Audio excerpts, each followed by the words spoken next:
ભાવનગર કે જ્યાં દારૂ ભરેલી કારનો અકસ્માત થયો। તરેડ ગામ નજીક ઇનોવા કારનો અકસ્માત થયો, જેમાંથી વિદેશી દારૂ અને બિયરનો જથ્થો મળી આવ્યો છે। મહુવા ગ્રામ્ય પોલીસની ટીમ સ્થળે પહોંચી છે। દારૂ ભરેલી કાર કોની હતી, કોણ ચલાવી રહ્યું હતું, કોણ કોણ કારમાં હતું, એ હવે તપાસ કરશે પોલીસ।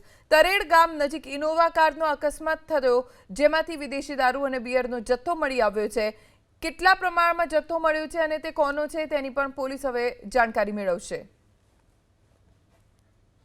મહુવા ગ્રામ્ય પોલીસની ટીમ સ્થળે પહોંચી છે અને મોટા પ્રમાણમાં બિયરનો જથ્થો, વિદેશી દારૂનો જથ્થો મળી આવ્યો હોવાનું દ્રશ્યોમાં જોવા મળી રહ્યું છે, જેને જોતા હવે આ જથ્થો કોનો છે, ક્યાં પહોંચાડવામાં આવી રહ્યો હતો, તેને લઈને પોલીસે તપાસ શરૂ કરી છે।